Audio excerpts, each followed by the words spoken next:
K272C mencukur sebahagian kepala sahaja. Jadi subhanallah, dalam Islam ini cara kita berpenampilan hatta cara nak potong rambut pun ada disebut di dalam Islam. Maksudnya hadis-hadis Nabi kita Nabi Muhammad sallallahu alaihi wasallam menjelaskan tentang cara ataupun kaedah bagaimana kita berpenampilan, macam mana potong rambut, menjaga rambut dan sebagainya. Bismillah. Alhamdulillah wassalatu wassalamu ala Rasulillah wa ala alihi wa sahbihi wa mawalah. Kita mulakan dengan Ummul Quran, Al-Fatihah. A'udzubillahi minasyaitonirrajim. Bismillahirrahmanirrahim. Alhamdulillahirabbil alamin. Arrahmanirrahim. Maliki yaumiddin. Iyyaka na'budu wa iyyaka nasta'in. Ihdinas siratal mustaqim, siratal ladzina an'amta 'alaihim ghairil maghdubi 'alaihim waladdallin. Amin. A'udzubillahi minasyaitonirrajim. Bismillahirrahmanirrahim. Allahumma aftah alaina hikmataka wanshur alaina min khazaini rahmatika ya arhamar rahimin. Rabbana zidna ilman nafi'a. Allahumma inna nas'aluka ilman nafi'a wa rizqan thayyiban wa amalan mutaqabbala. Allahumma faqihna fid din wa 'allimna at-ta'wil wa hdina ya rabb siratal mustaqim. Allahumma barik lana fi Sya'ban wa barik lana fi Ramadan wa ballighna ya rabb Ramadan. Amin ya rabbal alamin. K272C mencukur sebahagian kepala sahaja. Jadi subhanallah, dalam Islam ini cara kita berpenampilan hatta cara nak potong rambut pun ada disebut di dalam Islam. Maksudnya hadis-hadis Nabi kita Nabi Muhammad sallallahu alaihi wasallam menjelaskan tentang cara ataupun kaedah bagaimana kita berpenampilan, macam mana potong rambut, menjaga rambut dan sebagainya. Dan apabila kita lakukan itu dengan penuh jelas, ikhlas mengikut ilmu, dengan niat yang ikhlas juga, dia dianggap sebagai satu ibadah. Sebagai satu ibadah, subhanallah. Baik, di sini dinyatakan tentang mencukur sebahagian kepala sahaja. Jadi ada sebahagian bila dicukur kepala tu, dia style dia ditinggalkan rambut tumpuk-tumpuk tahi unta. Okay, sama ada dia cukur bahagian tepi tinggal tengah jadi Trojan. Ataupun bahagian depan dia jadi sedikit macam semak lah kan. Belakang licin pula. Yang itu dipanggil qadha, dan qadha ini dimakruhkan. Hukumnya adalah makruh, muka surat 272 itu. Dan makruhnya itu boleh jadi haram. Macam mana dia boleh jadi haram? Cuba tengok 273, muka surat 273, kolom yang pertama. Asalnya hukum dia makruh. Tetapi sekiranya melampau sangat dengan niat untuk tiru gaya, style ataupun simbol agama lain ataupun sekarang kita panggil kelompok-kelompok yang tertentulah, orang-orang fasik dan sebagainya, maka boleh jatuh haram.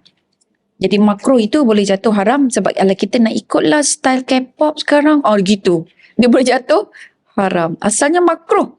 Tapi bila di-pairkan, dipartnerkan dengan niat untuk mengikuti kelompok-kelompok kita panggil pelampau dalam gaya ke style ke daripada sudut agama, orang-orang yang kufur, orang yang fasik, maka itu adalah haram jadinya Okey. Dan Nabi SAW dia pernah melihat ada seorang kanak-kanak yang mak ayah dia cukur sebahagian rambut, ditinggalkan sebahagian yang lain. Maka Nabi tegur. Nabi kata kalau nak cukur, cukurlah semua. Kan kalau tak nak cukur, tak nak potong, dia kata biarkan macam tu, jangan dipotong separuh, berjalur-jalur lah pula Okey. Walaupun boleh tumbuh lagi, tetapi sebab apa, rambut ini sama ada bagi lelaki ataupun perempuan, dia adalah mahkota, mahkota kita. Malah kita sangat digalakkan untuk menjaga rambut kita ini, menjaga, menghias, mengurus rambut kita. Perempuan ada baca tak yang mana? Ada sebelum ni ada Ustaz bincang ke ataupun saya yang bincang ni? Maksudnya kita kena menghias rambut kita ini. Ada tak? Ya. Dah. 272 Tak ada, tak perasan, tak apa. Nanti kita jumpalah insyaAllah. Dia tu kat bawah tu. 272. Riwayat Abu Daud. Sabda baginda SAW, sesiapa yang memiliki rambut, hendaklah dia muliakannya. Jadi rambut tu adalah mahkota dan juga image. Okey. Jadi ni cerita pasal fiqah wanita. Kenapa pula masuk yang lelaki? Dia pasal bak rambut ni memang wanita, tapi wanita tutup kan. Cuma bagi lelaki ini biasanya yang kadang-kadang menentukan juga adalah perempuan. Kadang-kadang mak dia kan nak potong rambut anak. Jadi sini ada guideline ataupun bimbingan macam mana kita nak mengurus rambut anak-anak kita. Baik, seterusnya yang mengkerintingkan rambut atau meluruskannya. So jadi di sini ada beberapa hukum. Antaranya yang pertama, dilarang kecuali bagi mereka yang telah berkahwin. Jadi maksudnya anak-anak gadis, kalau saja nak kerintingkan rambut atau nak meluruskannya, itu tidak digalakkan. Larangan itu tidaklah sampai haram. Jadi larang itu kita boleh letak makruh lah, tidak digalakkan ya. So haram itu seandainya dia mendatangkan manfaat. Dan kemudian kalau yang dah berkahwin ini dia dapat keizinan suami ataupun memang tujuan dia itu mengkerintingkan atau meluruskan rambut untuk menggembirakan suami. Ya. Okey, jadi kena ada niat. Sebegitulah kita nak ada kita punya penampilan yang lain dalam rumah kita. Jadi perempuan alhamdulillah jadi bagi wanita yang telah berkahwin. Dan ulama yang berpendapat dibolehkan bagi wanita yang berkahwin ini antaranya ialah Imam An-Nawawi, Imam Ramli ada tertulis dalam kitab Nihayatul Muhtaj. Baik, ada satu teknik pula, teknik rebonding. Teknik rebonding ini dia guna bahan kimia kan. Okey, jadi bahan kimia ini dengan proses-proses yang tertentu, maka para ulama menghukumkan yang tergazet lah melalui Jabatan Agama Islam Negeri Selangor harus hukum dia. Tetapi jika bahan yang digunakan itu menghalang air, dia jatuh haram pula. Asalnya harus, tapi kalau bahan yang digunakan rebonding tu, sebab dia kan ada krim-krim yang pelembut, yang kadang mungkin saya tak berapa pasti sangat, tapi yang setakat yang saya faham tu, dia bersifat kekal. So bila dia bersifat kekal itu, dia menyalut salutan pada helaian rambut tersebut, itu yang membantukan rebonding lurus saja, kan. Daripada kerinting tu tak berani nak kerinting, jadi lurus saja. Kalau bahan itu menghalang air, sedangkan kita nak mengangkat hadas besar kan, jadi bila menghalang air maka jadi haram penggunaan dia. Dan pendapat ini samalah dengan pandangan-pandangan yang diambil daripada mazhab Syafi'i. Jadi untuk itu kita kena cek lah dia halal ke tak bahan-bahan ini menghalang air ataupun tidak untuk buat rebonding ya. Okey. Seterusnya muka surat 274. Tadi harus betul ya, hukum harus untuk kita rebonding ke buat kaedah-kaedah apa pada rambut, tapi syarat dia ada 4. Yang pertama, bahan yang digunakan itu bahan daripada sumber yang suci lagi bersih. Kemudian yang kedua, bahan itu tidak memudaratkan kulit kepala ke atau ada allergic ke. So once kalau ada allergic aja dia boleh jatuh haram sebab memudaratkan. Yang ketiga, tujuan dia adalah untuk kita berhias. Berhias bagi suami, bukan suami orang lain ya. Suami kita sendiri ya. Untuk rawatan, penjagaan dan merapikan rambut. So far 2 benda ini yang diterima. So bagi wanita-wanita yang berkahwin, dia nak ada penampilan yang berbeza. Itu harus. Ya, walaupun dia tak sebut suami kan. Dia sebut saya nak buat penampilan berbeza lah. Jadi dia, of course penampilan berbeza untuk siapa? Untuk keluarga dia. So yang itu harus. Dan yang kedua, tujuan untuk merawat rambut dia. Jadi pada setiap sebulan sekali mungkin dia ada appointment dengan salon. Jadi rambutnya itu dijaga, ditata rias, diurus, dicuci, dibersihkan ya. Jadi hukumnya itu adalah harus. Sebab apa? Sebab kita nak jaga daripada penyakit ke. Kan bila pakai tudung ini tuan-tuan perempuan faham-faham lah. Dengan mungkin dengan kelimomonya, gatalnya lagi kan. So jadi kita buat rawatan ini hukumnya diharuskan dan digalakkan dalam Islam ya. Sebab kita kena jaga kebersihan diri. Bukanlah bermakna pakai tudung itu terus bergumpal-gumpal rambut tu. Sampai tak boleh nak sikat. Sikat pun terkejut, ini rambut ke? Ini bulu apa dia tu kan? Baik, seterusnya khidmat pendandan atau rawatan rambut itu mestilah wajib dilakukan oleh wanita. Ya, okey, tak boleh lelaki. Baik, baginda sallallahu alaihi wasallam oh, boleh lelaki kalau lelaki itu adalah mahram kita, ya. Baik, baginda Nabi sallallahu alaihi wasallam bersabda, sekiranya kepala seseorang dari kamu ditusuk dengan jarum sekalipun dari besi, itu adalah lebih baik baginya dari dia menyentuh seorang wanita yang tidak halal untuknya. Ya. Baik, jadi ada sebahagian ulama dia mengharamkan. Ya, jadi menurut kajian ini adalah sebahagian ulama mengharamkan teknik rebonding ini. Kenapa dia haramkan? Kalau tujuannya untuk cantik, full stop. Dia kalau untuk cantik je tak boleh dah. Tapi selama mana untuk rawatan rambut boleh lagi. Okay, kan kita kata ya Allah aku belajar ni Syama'il, kitab Syama'il Muhammadiyah. Nabi ada berapa helai je umur 63 tahun uban dia, berapa helai uban Nabi? Tak lebih 20 kan? Jadi kita waktu kita sikat rambut tu cuba berniat sikit. Ya Allah, nak sampai umur Nabi tu tak naklah lebih daripada 20 ya Allah. Tapi kena jagalah. Dia kena jaga pemakanan, jaga exercise fizikal kita dan jaga rambut itu. InsyaAllah mudah-mudahan kan kalau kita jujur Allah akan perkenankan kan. Mudah-mudahan. Okey. Jadi ada kajian menunjukkan satu krim yang dia nak bagi rambut kita relax, dia panggil relaxant, yang digunakan dalam rawatan-rawatan rebonding ini, dia boleh mengubah struktur rambut. So kadang-kadang sebab dia tengok orang, kadang-kadang bila orang pakai tu dia punya rambut jadi sihat. Ada pula yang pakai tu rambut dia jadi kering, lemah, gugur dan bermasalah. Saya ada jumpa kawan saya, ini yang kita cerita pasal vaksin tu kan. Yang vaksin COVID tu ambil semua, ada ramai yang ada jantung lah, pernafasan lah kan.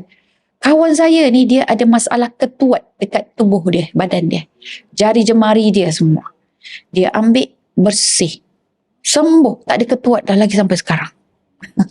So setiap orang berbeza kan. Subhanallah. Sebab tu kita tak tahu sama ada benda itu serasi ataupun tak dengan kita, maka mintalah dengan Allah terlebih dahulu. Dan betulkan niat kita ni.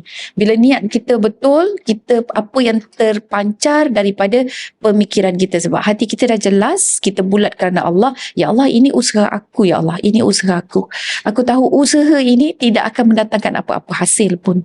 Aku berusaha kerana Engkau yang mengarahkan aku berusaha.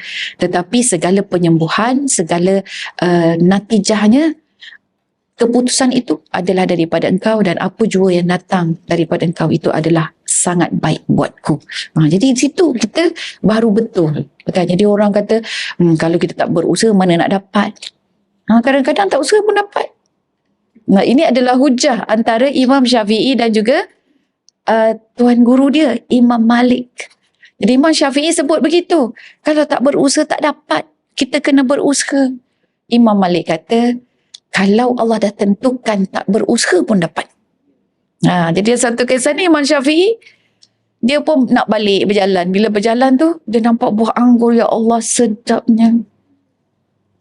Sedap buah anggur. Saya dah cerita belum kat sini ni? Macam dah cerita je. Sebab tu jalan dia tengok, buah anggur ni sedapnya. Jadi dia pun tanya tuan kebun.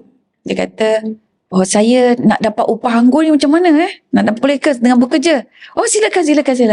So dapatlah sekotak. Jadi bila dah bekerja dapat sekotak anggur. Dan dia nak tunjuk kepada tuan guru dia, Imam Malik ini, betapa usaha itu akan mendatangkan hasil. Kalau tak berusaha tak boleh. Dan dia bawalah sekotak anggur itu berjumpa dengan Imam Malik. Jadi bila sebut dengan Imam Malik pun senyum. Dia kata, sebenarnya aku baru terlintas nak makan buah anggur.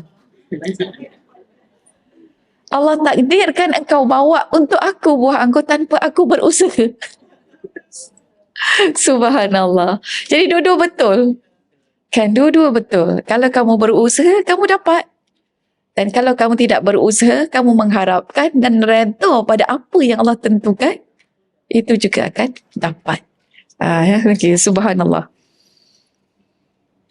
Seterusnya, Kita lihat di sini sanggul dan tocang.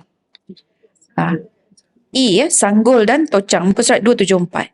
Sanggul dan tocang ini bila dia datang daripada kita kaum wanita, sebab wanita ada yang rambut panjang, ada yang rambut pendek. Jadi bila kita bersanggul, kita bertocang, pastikan jangan sampai dia atas kepala. Paras dia, kita punya kepala ni ke bawah. Ke bawah. Sebab bila dipanggil ponok unta atau belakang unta, maksudnya belakang unta tu bukan yang bahagian punggung. Dia yang bahagian atas tu. Bonggol unta tu. Jadi yang bonggol unta tu, bila sampai ke atas, bila kita tambah pula yang palsu, alamak. Getah rambut yang palsu tu kan, ataupun yang macam siput sanggul tu, kain je pun dalam dia, span je, letak kat situ, dia naik. Yang itu nanti boleh masuk dalam deskripsi hadis tersebut, muka surat 275. Terdapat dua golongan penghuni neraka yang aku sendiri tidak pernah melihat keadaan mereka. Maksudnya baginda Nabi SAW ini telah dipaparkan oleh Allah dengan imej-imej tertentu yang dia nampak daripada kaum akhir zaman. Kita lah. Jadi Nabi dah nampak. Ya, itu kekuasaan Allah. Dan kadang-kadang sebagian riwayat mengatakan Nabi nampak dalam waktu Isra' dan Mi'raj. Ada yang mengatakan at any time Nabi boleh nampak bila Allah tunjukkan. Jadi Nabi bagi tahu kepada kita because ada guideline daripada atau guidance daripada Allah. Jadi dia nampak tu dan dia pun ingatkan. Baik, di mana Nabi kata Nabi tak pernah nampak. Maksudnya zaman Nabi pun tak ada. Okey, apakah dia? Siapakah mereka? Golongan yang membawa cemeti seperti seekor lembu lalu menggunakannya untuk memukul manusia dan juga kaum wanita yang kaum wanita ini berpakaian seperti telanjang. Jadi wanita yang akan dipukul kena lash tu dengan cemeti di akhirat nanti adalah mereka berpakai pakaian tapi macam telanjang. Maksudnya tak payah pakai pun tak apa lah, sama. Dia bukan menutup aurat, dia membalut aurat dia seperti bertelanjang. Kemudian dia menggoyangkan badan. Ini bukan catwalk, dog walk kot. Kalau dog walk tu kan dia ada ekor dia gede-gede kan. Yang gede-gede itu, goyangkan badan dan berlenggak-lenggok. Wallah alam, catwalk lah kot. Di atas kepala mereka, di atas kepala mereka sesuatu seperti bonggol di kepala unta yang bergoyang-goyang. Jadi yang bergoyang-goyang bukan bonggol dia, tudung dia. Tudung dia, selendang dia kan. Sebab tinggi, jadi beralun. Ya saya.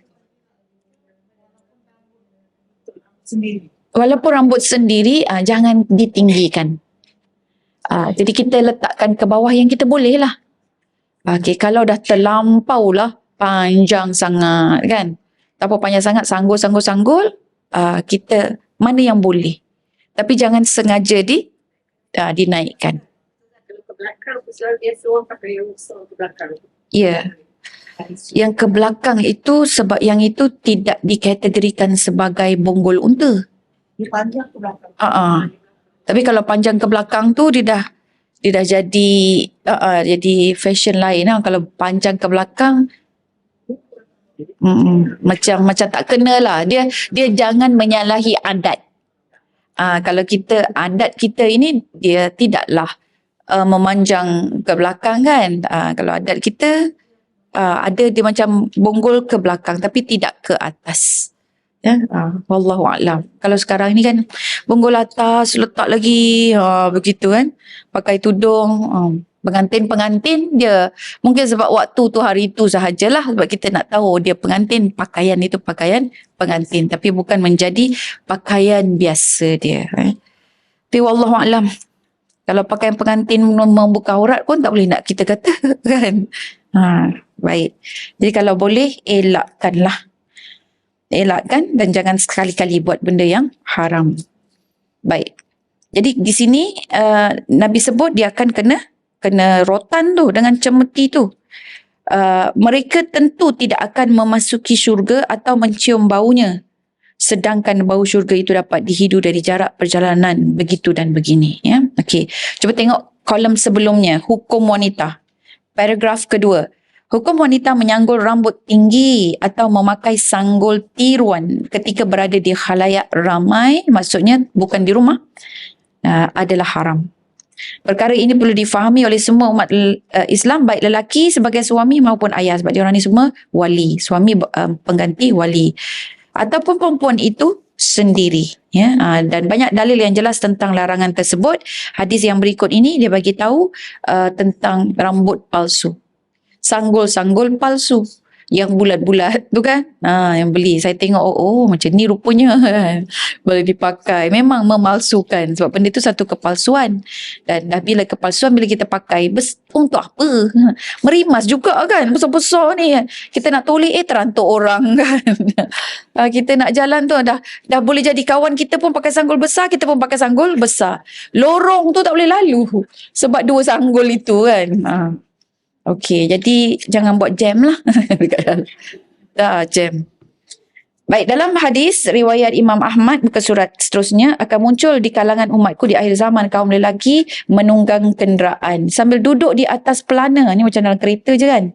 Apabila mereka turun di depan pintu-pintu masjid, ni pergi masjid juga ni, sebab maklum masjid ada karnival, ada expo ke kan. Wanita-wanita mereka, yakni bagi lelaki itu isteri dia dan anak perempuan, berpakaian tetapi seperti telanjang. Maksudnya dengan masjid pun dia tak malu, ya. Bertelanjang ini mungkin pakai pakaian yang jarang-jarang. Di atas kepala mereka pula, yakni wanita, terdapat bonggol seperti bonggol unta yang lemah gemalai. Disebabkan itu laknatlah mereka semua, sesungguhnya mereka adalah wanita-wanita yang terlaknat, ya. Okey. Baik, S, masuk pula suara wanita. Okey, sebelum kita pergi, suara wanita aurat ke tak? Oh, bagusnya. Jangan cakap, jangan ketawa lepas ni. Okey. Jadi, jawapan dia suara wanita aurat ke tidak, dia ada khilaf. Ada khilaf di kalangan ulama. Ada yang mengatakan haram apabila wanita melagukan suaranya, ya, mendayukan suaranya. Dia kategori haram itu sebenarnya bila kita tengok balik sama. Yang kata haram, yang kata harus, dia sama. Haram tu dia letak haram dulu, baru dia hurai kenapa jadi haram. Yang harus tu dia sebut boleh dulu, tapi dia letak syarat, langgar syarat jadi haram. Dia maksudnya sama saja. Baik, kita lihat dulu tentang khilaf ini, perbezaan pandangan ini. Secara hukumnya, kita pergi 277, muka surat 277, suara wanita ini masih lagi dianggap aurat kerana ia boleh mendatangkan fitnah. Tapi suara adik-adik kecil tak aurat lah. Comel aja, dia ada terapeutik punya sense, ya. Dengar suara budak-budak saja, wah, leganya, seronoknya, cerianya kan. Ataupun alamak suara budak-budak, itu yang dah muak dah dekat tadika lah kan. Okay. Jadi secara hukumnya suara wanita ini dia boleh membawa kepada fitnah. Dengan suara dayu mendayu, suara macam-macam lah. Jadi bukti yang jelas ramai, realitinya lelaki tertawan hanya dengan suara. Ya. Dia boleh menggilai wanita, ya. Dan ada in fact hari ini, saya tak tahu kalau di Malaysia ada ke tak, tapi rasanya di luar negara sana, di mana talian-talian yang dia nak memuaskan nafsu hanya mendengar suara wanita. Ya, ada. Tapi berbayar lah. Jadi menunjukkan bahawa suara wanita secara semula jadi berbahaya. Dia boleh menyebabkan jejaka boleh tidur, menyebabkan jejaka tak boleh tidur. Menyebabkan orang lelaki Islam solat khusyuk ataupun tidak. Patut khusyuk jadi tak khusyuk. Saya sebut tak khusyuk tu sebab terjadi pada kawan saya. Masa kami di universiti dulu, puan. Jadi bila kita dalam meeting, kan, suara saya memang lembut, tapi saya selalu tegas. Saya selalu macam tegas. Ni kenapa ni? Ada apa urusan ni? Macam jenis gitu, macam garang gitu kan. Kawan saya tu dia sebenarnya, dia lebih kurang macam saya lah suara dia, tapi dia jenis gugup. Jadi bila dia gugup, suara dia makin pelan. Makin pelan. Dia bercakap pun sepatah, tergantung. Rupa-rupanya Cik abang kita tu sembahyang tak boleh khusyuk. Sebab terngiang-ngiang, rasa sayu, rasa syahdu. Maka sampailah berita ini dan dia minta saya. Dia kata, sister, can you help me? Dia kata, ini nak bagi tahu ada kawan kita ni macam ni, macam ni. Boleh tak sound sikit dengan sister tu, kalau dia bercakap biar dia jelas. Dan jelas itu dan biar dia keras sedikit. Dia kata, kawan kita nak sembahyang tak boleh khusyuk. Teringat-ingat. Dia macam terngiang-ngiang. Kita tak tahu kalau kita boleh tukar kan lelaki punya lelaki punya telinga, tak apa. Lelaki punya telinga pun belum tentu kita boleh sebab dia kena bagi otak dia sekali kan. Sebab otak tu yang translate. Okey. Dan kemudiannya saya bagi tahu pada kawan saya lah, menangis dia. Sebab dia sebenarnya gugup kan. Dia kata lepas ni tak nak cakap lagi lah. Dan macam mana pula dah awak head committee takkan tak cakap pula kan. Dia tahu cakap tak boleh lah, dia berdebar. Dia kata dia berdebar. Perempuan kahwin dia orang. Dah kahwin. Memang panggilan jodoh dah kot kan. Sampai tak khusyuk. So berkahwin. Dan sampai sekarang kekal. Subhanallah. Ada anak-anak dia. Lebih khusyuk lah sekarang. Dan jadi satu pasangan yang baik lah. Kalau ikut dalam kita punya batch tu. Mereka antara pasangan yang bersama-sama batch. Sebab ada pasangan batch yang kita tak kekal juga. Jadi ini pasangan batch yang antara yang model yang terbaik lah.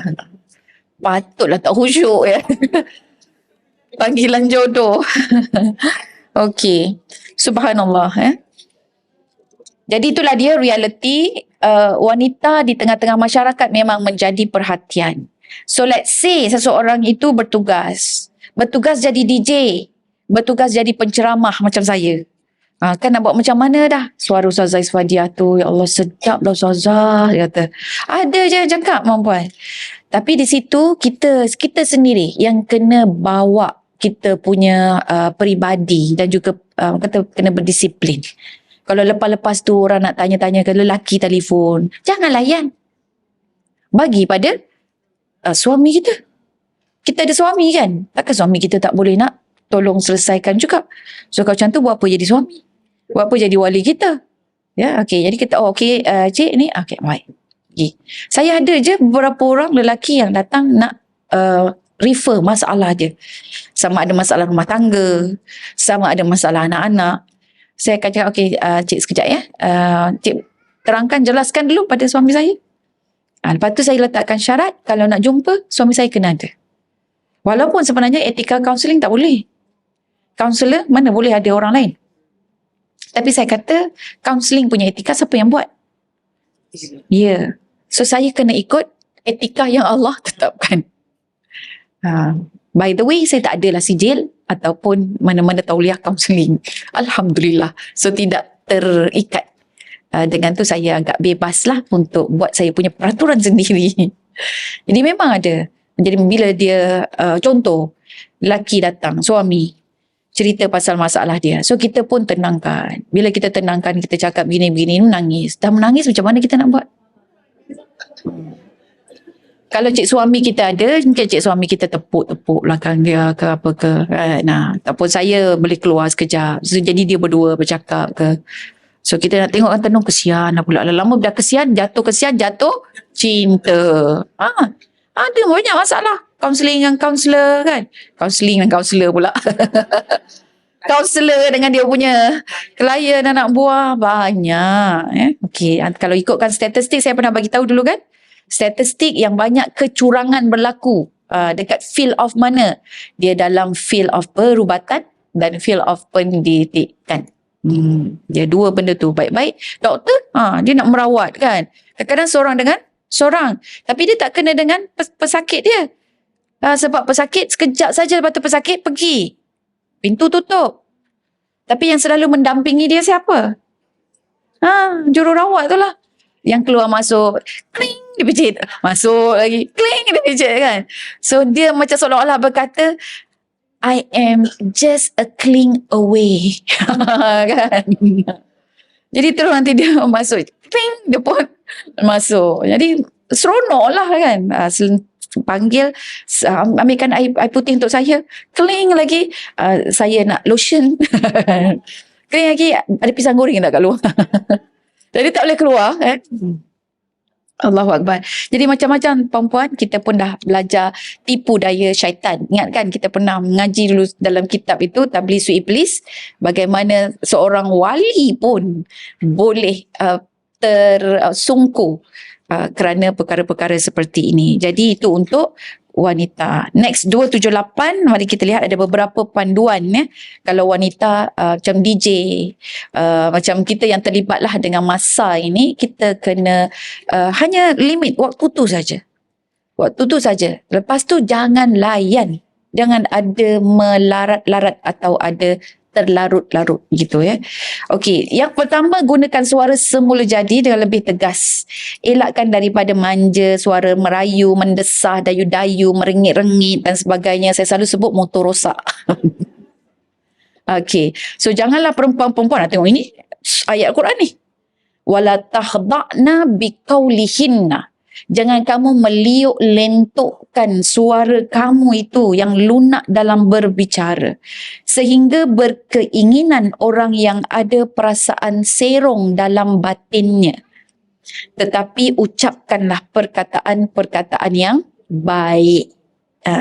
Jadi Allah sendiri tahu, Dia yang menciptakan suara perempuan lunak. Dia yang ciptakan, bukan kita buat-buat, betul tak? Ada lelaki kata, saya sukalah dengar suara awak bila pagi-pagi macam lepas bangun tidur. Ada, itu pun dia menjadi halwa telinga dia bagi lelaki. Jadi di sini Allah terangkan sebab Allah ciptakan kita. Ada 3 benda, 3 perkara yang kita kena ingat. Nombor 1, Allah suruh kita mengawal, mengurus suara kita. Wahai kaum perempuan, urus suara kita. Jangan sampai terlalu lunak dalam berbicara. Maksudnya lunak ini dia ditentukan oleh niat kita. Jadi kita ni bercakap dengan orang ni, nak suruh orang ni rasa kita ini manja lah, macam tu kan. Dia akan jadi manja dah suara tu, tune dia. Jadi niat ini dia menentukan algoritma suara. Kita gunakan istilah itu. So pertama, betulkan kita punya matlamat bila kita nak berhubung dengan lelaki. Pasal urusan persatuan kah? Pasal aktiviti kah? Pasal nak kahwin dengan dia kah? Atau jual beli ke? Okey, jadi kita tentukan ini urusan jual beli. Ini urusan begini, urusan begini. Baik, kemudian yang kedua, Allah ingatkan kita dalam banyak-banyak lelaki, tidak semua, tapi ada yang memang bermasalah hati dia. Yang ini kita tak boleh nak filter. Sebelum kau cakap dengan aku tengok dulu apa ada dalam hati kau. Tak boleh. Ya, kita tanya pun dia tak tahu apa yang ada dalam hati dia. Tak tahulah saya kan. Kalau dengan pensyarah ni, saya rasa macam lemah lutut saya. Ini berlaku perempuan. Teman saya, kawan saya, suara dia subhanallah. Suara memang sedap. Mengajarlah pula tu. Dia kan kalau dia berhenti satu ayat tu, kita rasa macam rindu lagi. Cepat cakap lagi. Anak-anak murid dia masuk kelas yang lelaki 2-3 orang, record suara dia. Record suara. Jadi yang itu terpecah bila masuk kelas saya. Kelas dia kelas religious study. Kelas saya kelas fiqh. Sebutlah pasal suara. Lepas tu jadi cakap, madam, saya ada rakam suara madam ini so and so. Macam mana tu? Nampak? Jadi saya kata kenapa? Sebab suara dia sedap. So walaupun dia lebih berusia daripada awak, lebih tua daripada awak, tapi hukum tetap hukum. Kena delete lah. Jadi satu kelas kata, orang boleh ni, delete lah, delete. Okay. Baik, next adalah yang kedua. Bersuara hanya ketika perlu. Yang ketiga, sorry. Yang ketiga, wanita bila dia suara lunak, kalau dia bercakap benda-benda yang just direct, straight to the point, benda yang baik. Jangan gunakan suara melantun-lantun itu untuk mencarut, menghina.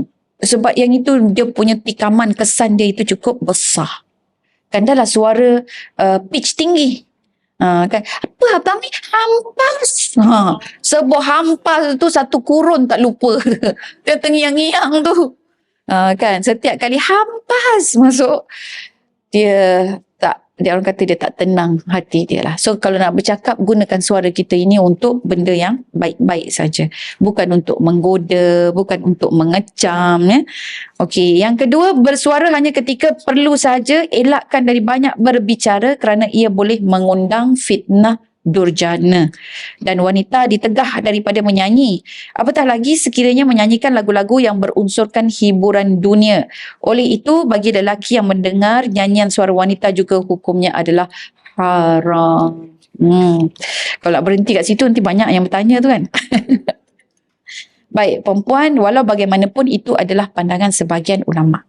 Jadi kita boleh katakan ada dua kategori, satu yang mengharamkan, satu yang mengharuskan. Samalah macam yang awal tadi. Ya. Jadi kerana apa diharamkan? Kerana kita faham suara wanita itu boleh menggoda. Dia boleh mendatangkan ketidaktenteraman, keresahan dalam hati, ya. Dan kita tak tahu mana satu lelaki. Dan lelaki memang patutnya perlulah menundukkan telinga dia di samping menundukkan pandangan matanya, ya. Okey, boleh, tapi macam mana nak buat? Buka-buka radio IKIM, suara pula. Kan. Buka radio, mana radio yang tak menyanyi? Semua radio menyanyi. Mana radio yang mengharamkan suara wanita? Tak ada, semua radio ada suara wanita. Maka hari ini ada dalil-dalil ulama yang mengatakan harus. Jadi bila dia menzahirkan suara dia, sama ada bernasyid, tengok 278 kolom yang kedua, perenggan yang akhir sekali. Berdasarkan dalil-dalil yang lain, ulama mengatakan harus sekiranya bernasyid mahupun bertaranum dengan alunan pada kadar batasan yang diharuskan.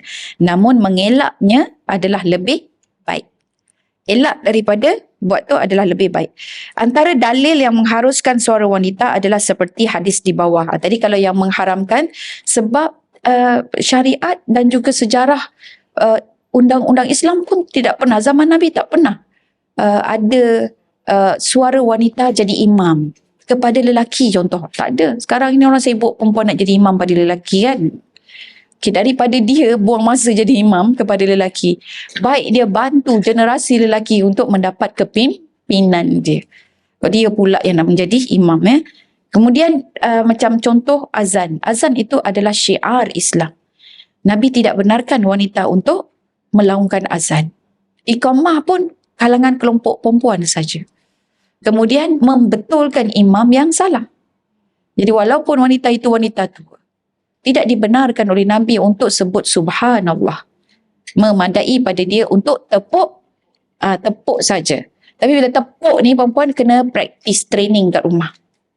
Supaya kaum lelaki kita, suami kita, anak-anak lelaki kita, adik-beradik lelaki kita tu, dia tahu tepuk. Kalau tak, dia tak perasan. Tepuk tu ingatkan tepuk nyamuk.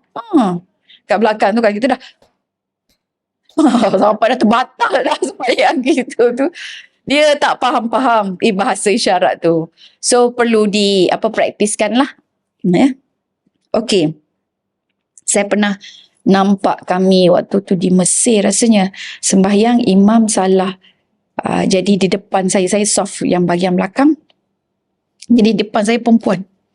Dia terus tepuk. Saya belakang pun cara dia kan. Gitu-gitu tepuk-tepuk. Kita cukup belakang. Belakang pun kadang-kadang tak dengar Mungkin cara macam tu lebih Masya Allah. Baiklah, so jadi di sini dia punya dalil yang mengharuskan. Ada dalam hadis riwayat Imam At-Tirmizi, diriwayatkan oleh Imam At-Tirmizi dan dikategorikan sebagai hadis sahih oleh Imam Asy-Syaukani dalam kitabnya Nailul Awthar, menjelaskan bahawa baginda Nabi SAW pernah mendengar nyanyian seorang wanita. Wanita ini rupa-rupanya dia bernazar untuk memukul rebana dan bernyanyi di hadapan baginda Nabi Muhammad SAW. So Nabi terima. Jadi dia nak menyanyi depan Nabi. Baik, jadi ada pun hukum wanita bersuara sesama kita dan di hadapan mahram tak langsung menjadi masalah. So kalau dia ada suami, dia nak guna suara motor rosak tu silakan. Okey. Baik, G, wangian wanita. Jadi wanita ini dia sinonim dengan wangi-wangian. Ya, saya buat. Dengan marhaban. Ya, sama. Marhaban ni pun dua-dua. Diharuskan kerana memang ada dalil bahawa Nabi membenarkan orang yang bernazar untuk melakukan itu. Tetapi kalau boleh elakkan. Dan kalau kita adakan program marhaban biasanya dekat dalam rumah kan. Tapi kadang-kadang sebab mikrofon keluar, saya rasa masih okey lagi. Dalam situasi dan budaya kita, sebab tu saya sebut saya rasa masih okey lagi.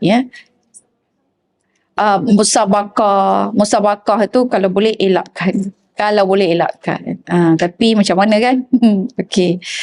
Jadi begitulah keadaan dia. Baik kemudian minyak wangi. Selesai Minyak wangi dia memang sinonim dengan wanita. Jarang kita jumpa wanita itu yang tak suka ataupun yang tak pakai wangian. Kadang yang wangian yang dia suka kutikura pun ada juga. Wangian yang klasik. Ada yang suka bedak batu yang gambar nyonya tu, tak tua-tua nyonya tu kan. Itu juga lah dari dulu kini dan selamanya, yang muda sahaja. Jadi bedak batu, ada yang suka dengan bau itu. Jadi maksudnya wangian ataupun bau-bauan.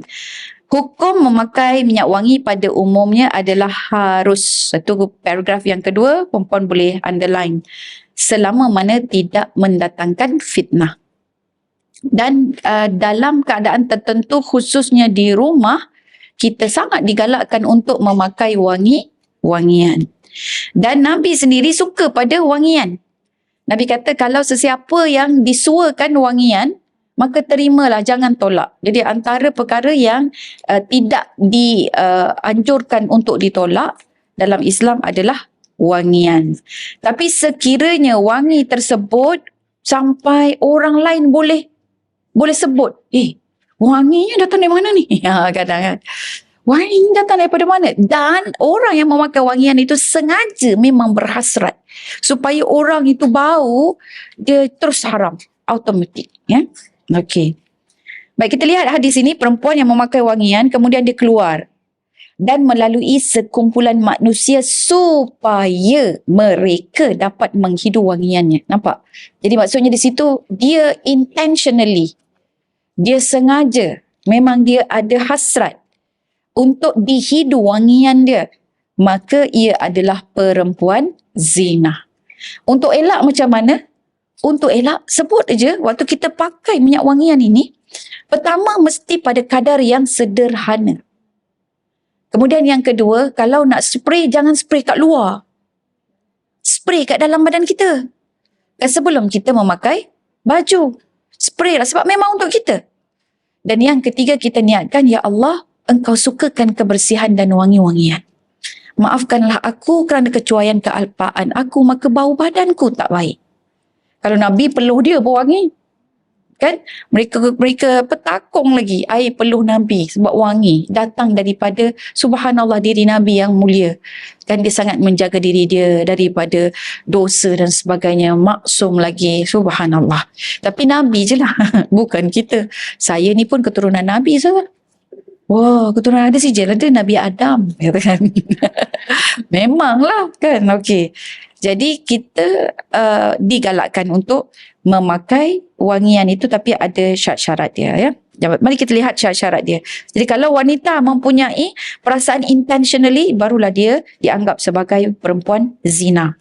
Baik, panduan dia yang pertama, wangian yang kita pakai itu adalah daripada bahan yang halal lagi suci, sumber dia.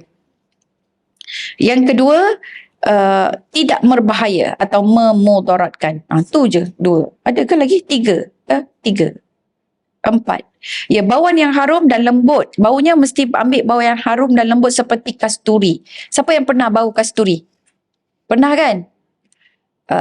Perempuan saya sendiri, bila cium bau kasturi, saya rasa benda tu tajam lagi.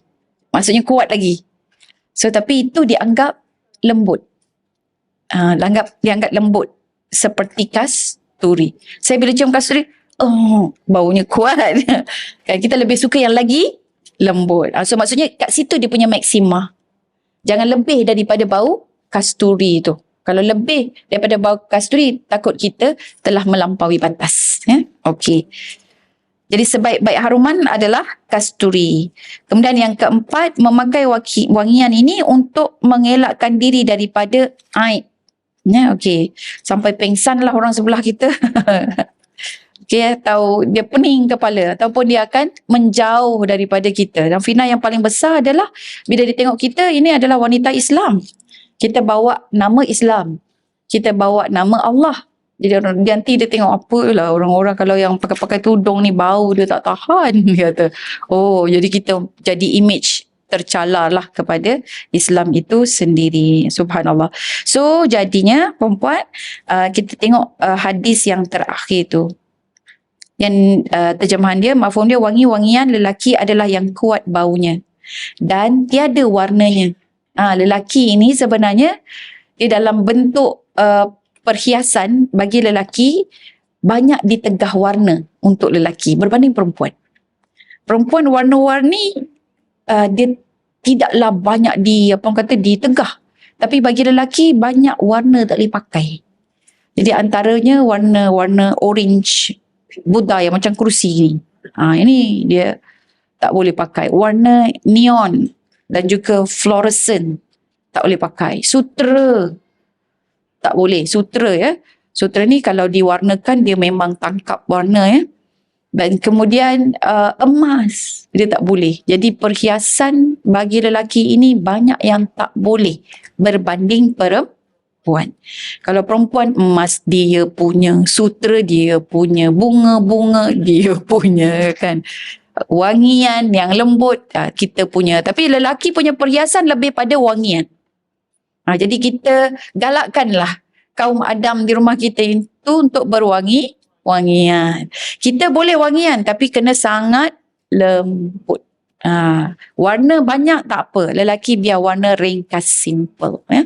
Okey, ni nak raya ni dah beli baju raya sedondon. Kan sekarang dia bukan sedondon. Dia sekarang mix and match. Mix and match dia. Lelaki pakai baju warna merah, samping dia pink-pink. Perempuan pula pakai baju warna pink. Macam tu. So jadi dia jalan, ni lah. Dia bukan sedondon lagi, dia mix and match.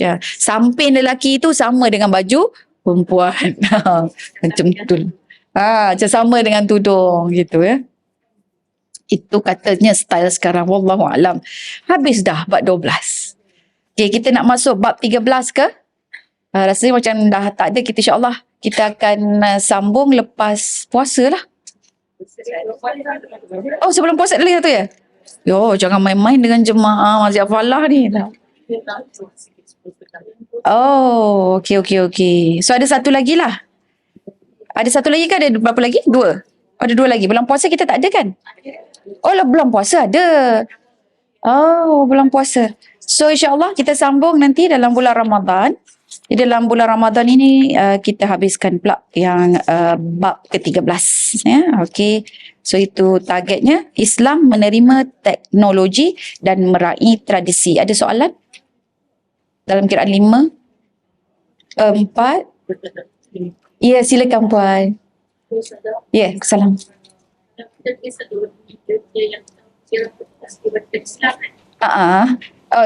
Okey. Kalau kita pergi salon, lepas tu yang tolong guntingkan rambut itu adalah orang bukan Islam. Selama mana dia tahu syarat-syarat bagi wanita. Maksudnya kita kaum wanita ini tak boleh mendedahkan aurat, jadi dia menghormati dan dia tahu, malah dia respect, yang itu lebih baik. Yang itu lebih baik berbanding dengan orang-orang Islam yang dia buat-buat tahu tapi tak tahu juga. Lepas tu dia tak jaga, betul. Dia tahu, dia tak jaga. Itu lebih baik. Cumanya pada pandangan saya better pilih yang Islam dululah.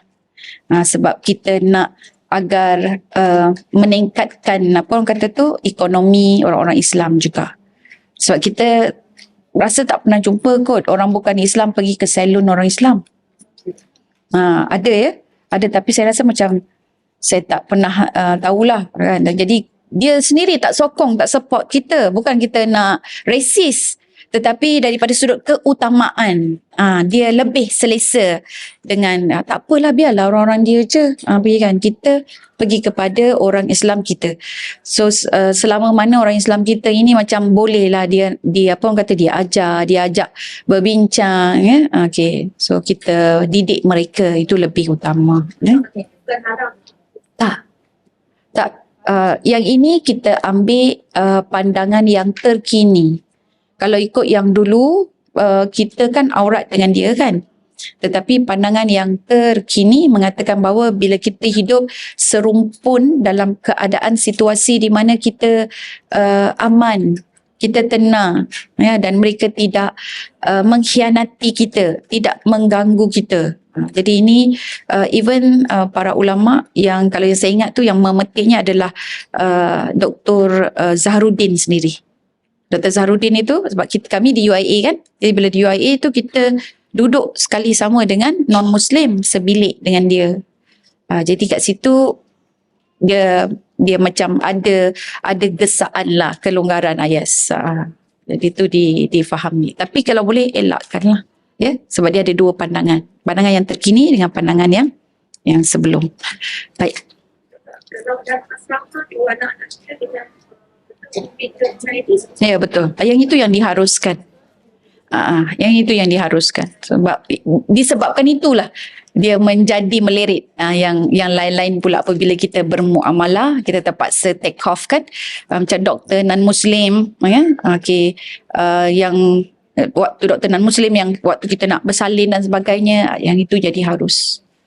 Okey. Cuma sebab bila rambut ini kita ada pilihan. Dengan doktor pun ada pilihan kan. So kalau kita boleh pilih tu, kita pilih lah. Okey. Baik, kita sama-sama doa untuk kesembuhan ya. Auzubillahi minasyaitonirrajim. Bismillahirrahmanirrahim. Alhamdulillahirabbil alamin. Hamdan hamidin, hamdan syakirin, hamdan yuwafi ni'amahu wa yukafi'u mazidah. Allahumma inna nas'aluka bi asma'ikal husna wa bi sifatikal ula wa bi rahmatikal lati wasi'at kulla syai'in an tamanna alaina bis syifa'il ajil, an tamanna ala Jamaliyah Jamaluddin bi syifa'il ajil, wa alla tada' fina jarhan illa dawaitah, wala aliman illa sakantah, wala maradan illa syafaitah, wa albasna ya Rab thawbas sihah wal afiyah ajilan ghaira ajilah, wa syafina wa afina wa'fu anna. Allahumma ishmalna bi'atfika wa maghfiratika wa tawallana birahmatika ya arhamar rahimin. Ya Allah, kami pohon dengan sebenar-benar pengharapan terhadap-Mu yang mulia, dengan sifat-sifat-Mu yang maha tinggi ya Rab, dengan rahmat-Mu yang meliputi segala perkara. Engkau anugerahkanlah kepada kami kesembuhan yang segera. Engkau anugerahkanlah kepada Puan Jamaliyah Jamaluddin kesembuhan yang segera. Ya Allah, tenangkanlah dan angkatlah kekhawatiran kami. Janganlah Engkau biarkan kami luka, melainkan Engkau rawati dan ubati. Tiada kekhawatiran melainkan Engkaulah yang tenangkan kami. Tiada penyakit melainkan Engkaulah penyembuhnya. Pakaikanlah kami ya Rab dengan pakaian-pakaian kesihatan, pakaian afiah, dengan segera tanpa ada tertunda-tunda. Ya Rab, sembuhkan kami, sejahterakanlah kami dan ampunilah kami. Allahumma ghfir li Salina warhamha wa'afiha wa'fu anha. Ya Allah, ampunkanlah Puan Salina yang telah meninggal dunia ya Allah. Ampunkanlah dia, kasihanilah dia. Lengkapkan kami dengan kasih sayang-Mu ya Rab. Berikanlah kekuatan, kesihatan bagi Puan Salina di alam barzah ya Allah. Tunjukkanlah lorong-lorong untuk ke syurga dan berikanlah berita-berita gembira atas amal baik Puan Salina ya Allah. dan kami pohon keampunan-Mu dan bantulah kami dengan rahmat kasih sayang-Mu wahai ya Allah yang amat pengasih lagi amat penyayang. Allahumma balighna Ramadan. Ya Allah, sampaikanlah kami kepada Ramadan. Rabbana Allahumma salimna li Ramadan wa salim Ramadan lana wa tasallimhu minna mutaqabbala. Ya Allah, simpankan Ramadan buat kami, sihatkan kami untuk Ramadan dan terimalah amalan-amalan kami di bulan Ramadan seluruhnya dengan amalan yang dimakbulkan. Amin ya rabbal alamin. Subhana rabbika rabbil izzati amma yasifun wa salamun alal mursalin walhamdulillahi rabbil alamin. Suratul Asr dan tasbih kafarah. Bismillahirrahmanirrahim. Al-'asr innal insana lafi khusr illa alladhina amanu wa 'amilus solihat wa tawassaw bil haqqi wa tawassaw bis sabr. Subhanakallahumma wa bihamdika nashhadu an la ilaha illa anta wa nastaghfiruka wa natubu ilaik. Jadi insya-Allah kita jumpa lagi perempuan. Selamat berpuasa. Minta maaf ya salah silap semua. Okey, sekian dulu, selamat mengakhiri Syakban ya dengan kesihatan, jaga kesihatan baik-baik. Kita dah masuk 19 Syakban kan? Assalamualaikum.